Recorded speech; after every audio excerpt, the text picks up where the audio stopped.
number one is knowing how to use the space-time ability a little bit more frequently. I wish I knew early on that this was actually really useful for looting. Now, just looking at this area, can you tell what is easily lootable? Just right off the bat, no thinking about it, just looking right at it, you just know. Well, if you don't, and you're kind of panicking, like, oh, well, I don't know everything that's lootable in this area, or you even know, hey, I know that garbage can is lootable. I know that desk is lootable. So what else in the area is lootable?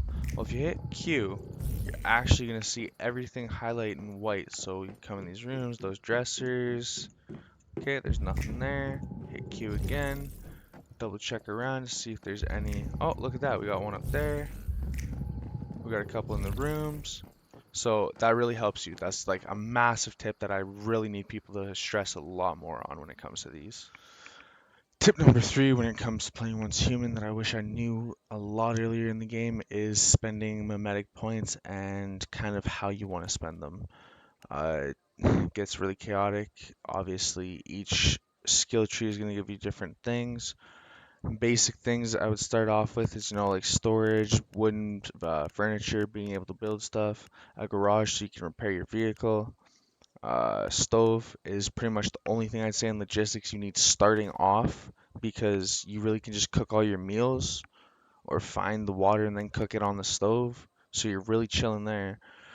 Crafting, obviously, you want essential tools, you want ammunition. I'd get at least basic gear, maybe long range firepower, depending on how you want to play. This gives you an assault rifle, which I think is good enough for the game. You want your HP recovery and adrenaline shots for sure because this actually picks you up when you go down into a critical state. And then obviously infrastructure, you're going to want to go all the way straight down to at least steel pickaxes for beginning game. Early game, doesn't matter how early you want to try and get to steel pickaxes as soon as possible. You're going to find that you're going to be able to get those really early on and start getting resources really quick.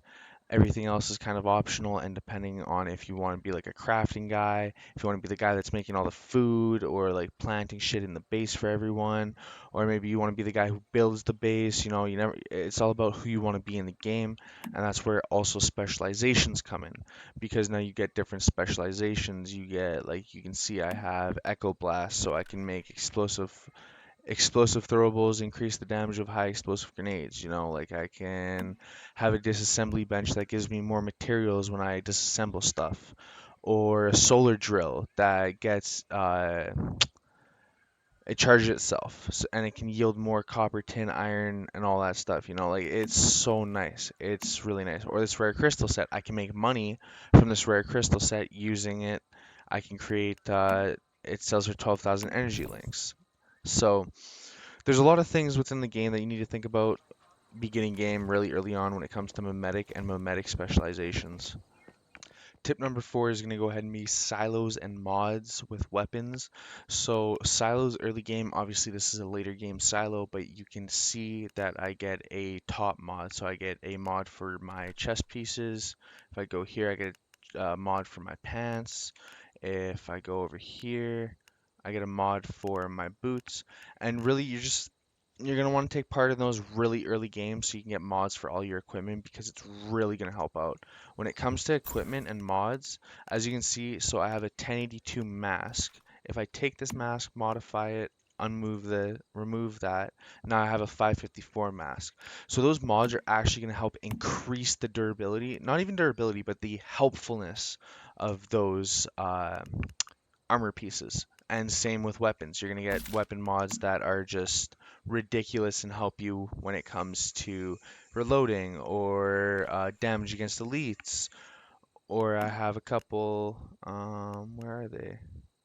Damage against the great ones. If you get this one, this is a really nice one to have because when you get damage against elites, or damage against great ones, what that's gonna do is give you increased damage against bosses in the monoliths, and when you're in the prime wars.